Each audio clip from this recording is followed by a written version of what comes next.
लब मोहम्मद के लिखने या बैनर लगाने पर कोई एफआईआर नहीं की गई है। ईद मिलादुन नबी के जुलूस के मौके पर कुछ मुसलमानों ने बैनर के ऊपर आई लव मोहम्मद सल्लल्लाहु अलैहि वसल्लम लिखा था। फिर उसके बाद उनके ऊपर एक्शन हुआ और उनके ऊपर एफआईआर देखने को मिली। हम ही मुसलमान ये बात जानना चाहते थे कि आखिर आई लव मोहम्मद सल्लल्लाहु अलैहि वसल्लम लिखने की वजह से या फिर बैनर को चिपकाने की वजह से इतनी बड़ी बात कैसे हो सकती है कि किसी के ऊपर एफआईआर हो जाए। तो मैं आपको बता दूं, अब कमिश्नर का बयान सामने आ चुका है और उन्होंने इसके ऊपर अपनी सफाई भी दी है और सारी बातें बताई हैं। थाना रावतपुर में सैयद नगर मोहल्ले से 12 औकात का एक परंपरागत जुलूस निकलना था। मोहल्ले के कुछ लोगों द्वारा परंपरागत स्थान से अलग स्थान पर हट करके एक टेंट लगा दिया तथा उस पर आई लव मोहम्मद का एक बैनर लगा दिया गया, जिसका एक पक्ष के द्वारा विरोध किया गया था। उपरोक्त सूचना पर रावतपुर थाने की पुलिस जब पहुंची तो टेंट लगाने वालों के द्वारा भी पुलिस के सामने विरोध किया गया।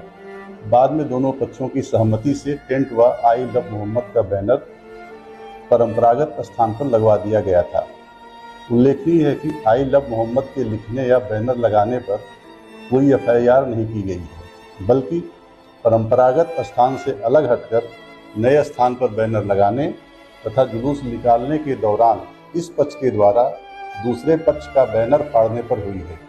अनुरोध है कि इस संबंध में कोई भ्रांति न फैलाई। तो कुल मिलाकर के आपने वीडियो के अंदर देख लिया और आपको मालूम पड़ चुका होगा कि कमिश्नर ने आखिर क्या बात कही है। उन्होंने साफ लफ्जों में यही बात कही है कि उनको आई लव मोहम्मद सल्लल्लाहु अलैहि वसल्लम लिखने की वजह से किसी भी तरह से गिरफ्तार या फिर एफआईआर नहीं की गई है उनके ऊपर, बल्कि इसलिए की गई है कि उन्होंने एक स्थान से हटकर दूसरे स्थान पर वो बैनर लगाया था, यानी उन्होंने एक नई परंपरा शुरू की थी उनके हिसाब से।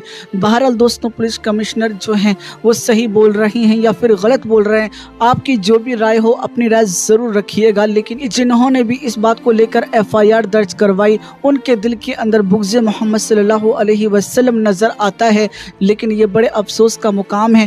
प्यारे आका रहमतुल आलमीन हैं, तमाम ही आलमीन के लिए रहमत बनाकर भेजे गए। वो सिर्फ मुसलमानों के नबी नहीं, वो हर मज़हब के मानने वालों के नबी हैं।